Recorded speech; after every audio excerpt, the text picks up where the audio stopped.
It was a cold night, and with the chilly air came lightning and thunder. Soon the rain began to come down in torrents. No one was out except for one man, a young traveler who, because his horse had gone lame, was forced to go on foot. Of course, he had to seek shelter someplace, and that is why he stopped at the first house he came to, a large old mansion. His knock went unanswered, so he called out, "Is anybody home?" There was no response. The thunder and lightning echoed over the hills, and the weary traveler turned the doorknob. To his amazement, he found the door was unlocked. It shrieked and creaked on its hinges when he pushed it open. The old mansion was probably deserted, yet strangely enough, the rooms seemed to be completely furnished. The traveler shut the door and went to a chair. Folding his damp coat under his head, he prepared to go to sleep.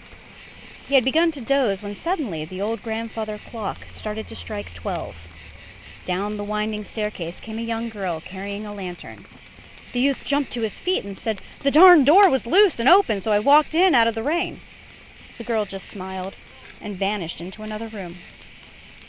Soon she came back, carrying a tray of food and steaming hot coffee. She gestured for him to eat and then extended one of the cups to him.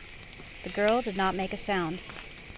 Even the coffee cups and plates didn't rattle from her touch. Instead, a mysterious smile played about her lips. Never had the traveler tasted such fine food. When the meal was over, the girl gathered up the tray and went back to the kitchen. After a while, when she did not return, the man began to smell what he thought was wood smoke. Afraid something might have caught on fire in the kitchen, he ran into the adjoining room. The girl was not there, and things seemed to be in order. So thinking that there was another way out of the kitchen and the girl had probably gone outside, the sleepy youth wandered back into the next room and sank into the chair. Not another thought came to his mind, and soon he was asleep. Before he knew it, morning came. Birds twittered outside the window. A tray of fresh food was before him. When he looked up, there stood the smiling girl. She was probably a mute, he thought, as she never spoke. The traveler thanked the girl for the food and shelter, finished eating, and said good day to her, telling her to look him up if she ever needed a favor. As he entered the outskirts of town, he was met by a mob who led him off to the sheriff's office. It seemed that an old man had been beaten very seriously during the night. Everyone in town was pointing an accusing finger at any stranger who arrived. So far, all suspects were able to justify their whereabouts. Could the traveler? Once inside the sheriff's office, he was asked where he had been during the night. When he explained about being at the mansion and how grateful he was for the warm hospitality that had been extended to him, a few of the men laughed, and some of the elderly men frowned and walked away. "I gotta lock you up, boy," said the sheriff. "That's one story that just can't stand true. The old Cathcart mansion was the only one near around here, and it burned down 5 years ago. There was nothing to do except to lock up the traveler in the jail." After the morning hours dragged into mid-afternoon and the earlier confusion had died down, the young traveler had time to think. "Sheriff, why don't you and I drive out there and take a look at the place where I stayed? Maybe it can prove my innocence." Being kind and considerate, the sheriff agreed. After all, the man did not have a guilty look, and if he had any way of proving his innocence, the sheriff was going to let him try. Hitching up a horse and buggy, the two men started toward the outskirts of town. Before one comes to the Cathcart estate, a turn in the road obstructs the house from view. As they drew near this turn, the young man said confidently, "You'll see, Sheriff, that place is where I stayed." But instead of a big white mansion, as he had seen in the shadows as the lightning flashed the previous night, there was only a red brick chimney standing up in the midst of charred ashes surrounding it on the ground. The sheriff put a comforting hand on the shocked traveler's shoulder. "I'm sorry, boy, but now you can see for yourself. This place burned down 5 years ago. Old man Cathcart's daughter, who people claimed was mentally ill, 'cause she always smiled and never spoke a word, was burnt to death.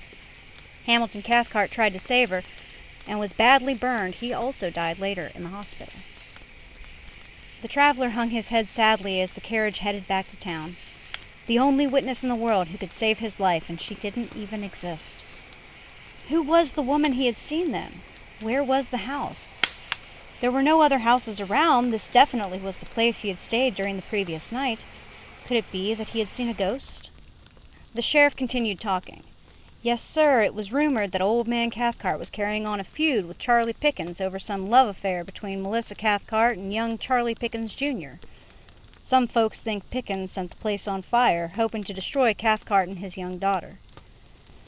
There was no evidence against him, so he went free. Before old Cathcart died, his last words were, "I'll get even with the one who did this to me. He'll pay." People didn't pay much attention to him, as they figured he was out of his head. The sheriff lit a pipe and drew a long breath. The young traveler asked, "What happened to old man Pickens?" "That's why we're holding you," the sheriff answered. "Old man Pickens was the guy that got beat up last night. If he dies, you'll be tried for murder. Right now you can't prove your innocence, and we can't prove your guilt, but if he dies, we'll have you on circumstantial evidence." At this, the traveler's heart sank. He asked, "Sheriff, why don't we go to the hospital and see old man Pickens? He might be able to help my case." The sheriff agreed. "If old man Pickens is conscious, we may get a few questions cleared up. I'd still like to know for myself if he did set the Cathcart place on fire." The rest of the trip was made in silence. Inside the old 2-story hospital, a few members of the Pickens family hurried to the door as the sheriff entered. "He's been calling for you, Sheriff," the eldest son said. The sheriff leaned over to hear the faint whispers coming from the dying man. "This man with you is innocent. I burned the Cathcart place down, and now old Cathcart is just getting even with me." At that instant, a huge cloud of black smoke came out of Pickens' breath. For a split second, flames and smoke engulfed his body. They were gone as quickly as they had come and left the body burned beyond recognition. From out of nowhere, a man's voice was heard saying, "I got even with you! Ha ha ha!" With this, both cases were considered closed, and the traveler went on his way a free man, but never again did he venture into a strange town.